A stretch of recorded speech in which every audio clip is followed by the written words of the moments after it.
Bismillahirrahmanirrahim. Assalamualaikum warahmatullahi wabarakatuh. Seperti biasa, sebelum masuk ke dalam materi, kita mulai dengan sebuah monolog dulu. Dan pada monolog kali ini, saya mengambil quote dari Dalai Lama yang mengatakan bahwa when you talk, you only repeating what you already know. But if you listen, you may learn something new.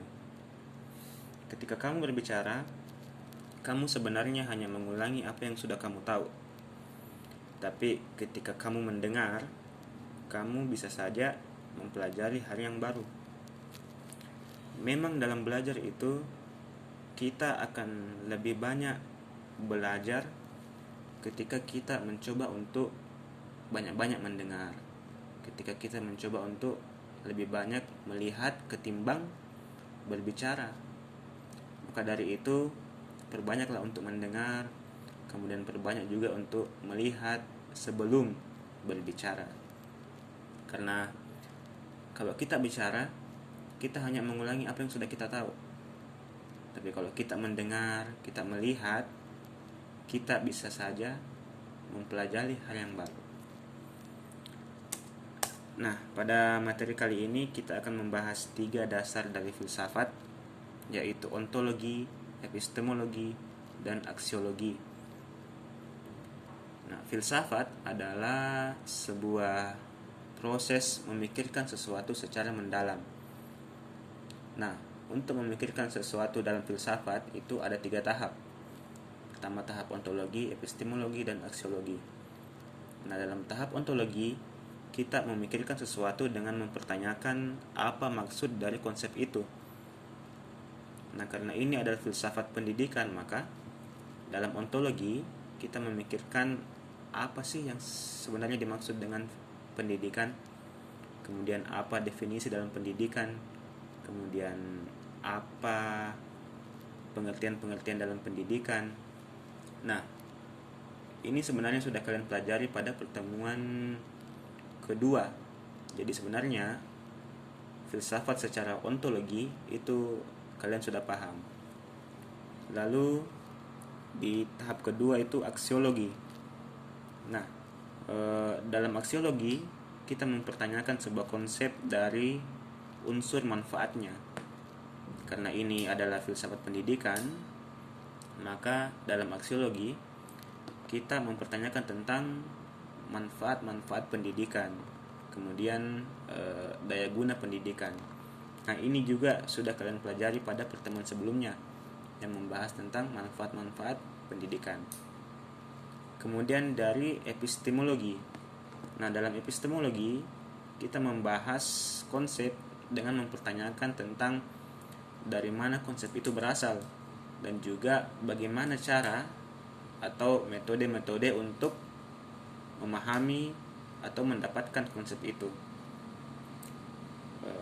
Karena ini adalah filsafat pendidikan, maka dalam epistemologi kita belajar tentang dari mana pendidikan berasal dan juga bagaimana cara atau metode-metode untuk mendapatkan pendidikan tersebut. Nah, ini adalah ilustrasi dari ontologi, di mana semua sesuatu itu ada asalnya, ada sebab dan akibatnya. Kita masuk dalam epistemologi. Nah, dalam epistemologi kita membahas tentang asal muasal pendidikan.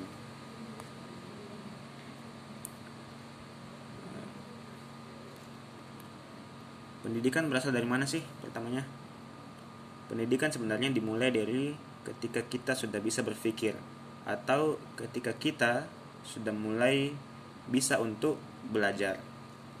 Oleh karena itu, pendidikan sudah pastilah dimulai dari keluarga terlebih dahulu ya. Keluarga merupakan unsur pondasi pertama dalam diri seseorang. Lingkungan sekitar dan juga lingkungan sekolah ikut memberikan nuansa pada perkembangan pendidikan seseorang. Nah, struktur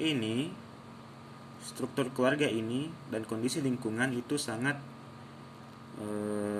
memberikan pengaruh terhadap baik buruknya pertumbuhan kepribadian seseorang. Pendidikan di lingkungan keluarga juga sangat besar pengaruhnya dalam membantu untuk perkembangan setiap individu dalam belajar, dan juga memberikan dukungan yang tentunya bermuara kepada perilaku yang benar. Karena perilaku yang benar dapat tercipta prestasi belajar yang baik. Kemudian lingkungan sekolah. Lingkungan sekolah sudah pastilah merupakan sumber dari asal pendidikan yang dirasakan oleh setiap individu ya. Kewajiban kita untuk sekolah mulai dari SD, SMP, SMA, kejuruan, sampai sekolah tinggi, universitas, sampai akademi, itu juga masuk ke dalam bukti bahwa negara kita ini sudah menjalankan fungsinya sebagai penyokong pendidikan bagi setiap warga negaranya. Kemudian masuk dalam lingkungan masyarakat. Nah, dalam kehidupan sehari-hari, seseorang itu akan selalu berinteraksi dengan lingkungan. Pengalaman yang diperoleh oleh setiap individu, baik itu yang dilihat, kemudian yang didengar, maupun yang dialami, seringkali ditiru oleh seseorang dalam berperilaku. Hal ini tentulah akan berpengaruh terhadap proses belajar dari seseorang. Karena itulah mengapa akhirnya lingkungan masyarakat juga masuk ke dalam tempat untuk mendapatkan pendidikan. Jadi ada 3 unsur asal mula pendidikan, dari keluarga dulu, dari sekolah, kemudian masuk dalam lingkungan masyarakat. Nah, sekarang masuk ke dalam metode epistemologi pendidikan atau cara untuk mendapatkan pendidikan. Metode pertama yaitu metode rasional. Nah, dalam metode rasional ini adalah metode untuk memperoleh pengetahuan dengan menggunakan pertimbangan-pertimbangan akal. Kebenaran pengetahuan menurut metode ini adalah segala sesuatu yang dapat diterima oleh rasio atau akal, atau sesuai dengan kenyataannya. Contohnya mendung misalnya ya. Karena langit mendung, akhirnya kita pasti akan mengangkat jemuran, ya toh. Nah, menurut rasio, menurut akal, ini masuk akal sebenarnya. Karena pada kenyataannya mendung itu sebenarnya adalah awan kolonimbus yang memuat partikel-partikel air yang bisa mengakibatkan hujan. Jadi pada kenyataannya pengetahuan tentang mendung ini adalah rasional atau masuk akal.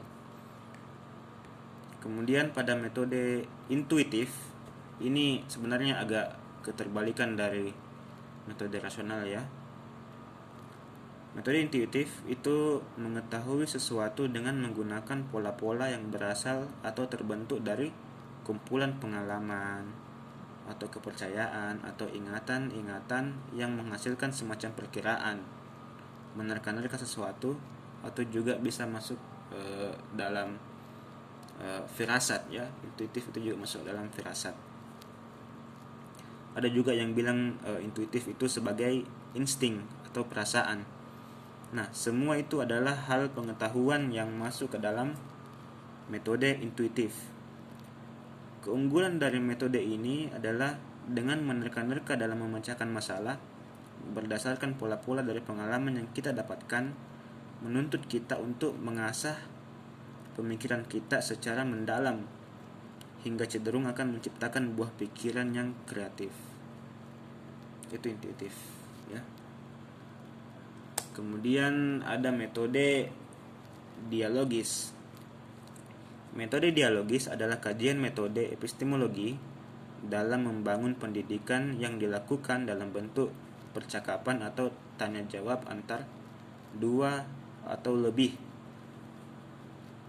Nah, argumentasi yang biasa dialogiskan itu adalah argumentasi yang dapat dipertanggungjawabkan secara ilmiah. Dialog yang dilakukan bukan hanya sekedar tanya jawab belaka, tapi juga bisa dipertanggungjawabkan secara ilmiah, karena membutuhkan pemikiran yang cerdas dan kritis sehingga dialog ini permasalahan yang dibahas dalam dialog ini dapat dipecahkan. Lalu ada metode komparatif. Nah, metode ini adalah sebuah metode untuk memperoleh pengetahuan dengan cara membandingkan dua hal atau lebih. Misalnya membandingkan pendapat, atau membandingkan teori, atau membandingkan ayat, hadis, atau membandingkan dua praktik pendidikan dan lain-lain. Metode ini digunakan untuk mencari keunggulan-keunggulan ataupun kelemahan-kelemahan sebuah studi, atau juga bisa memadukan sebuah studi atau pemahaman hingga menghasilkan sesuatu yang lebih sempurna. Kemudian metode kritik.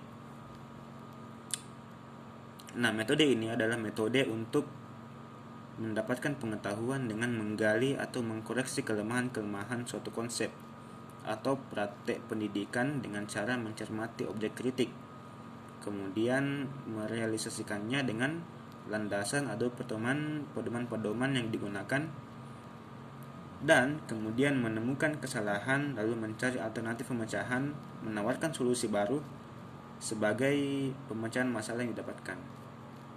Nah, ingat dalam konsep kritik atau metode kritik itu harus selalu dibarengi dengan solusi.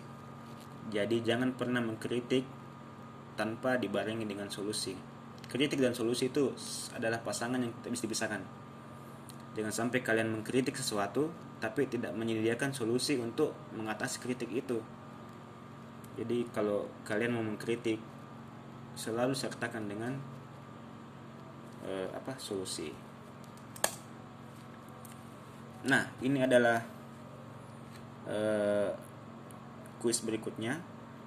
Pertama, lakukan review seperti biasa. Lakukan review atau rangkuman terhadap materi yang kalian pelajari hari ini. Kedua, tuliskan pada kertas double folio minimal 2 halaman, atau tidak pada kertas biasa saja minimal 4 halaman ya. Kemudian kuis kedua, dari 5 metode tadi, metode epistemologi pendidikan, metode mana yang kira-kira kamu sukai? Nah, jelaskan dalam bentuk video berdurasi minimal 30 detik. Jadi metode mana yang kalian sukai, kemudian kenapa kalian suka metode itu, jelaskan dalam bentuk video berdurasi minimal 30 detik. Semua kuis dikirim melalui WA dengan batas waktu sampai pada hari Kamis 22 April 2021 pada pukul 13.00 waktu Indonesia Tengah ya. Jadi sekian teman-teman materi kita pada hari ini. Mudah-mudahan ada manfaatnya. Kurang lebihnya mohon dimaafkan. Wabillahi taufiq wal hidayah. Wassalamualaikum warahmatullahi wabarakatuh. Bye.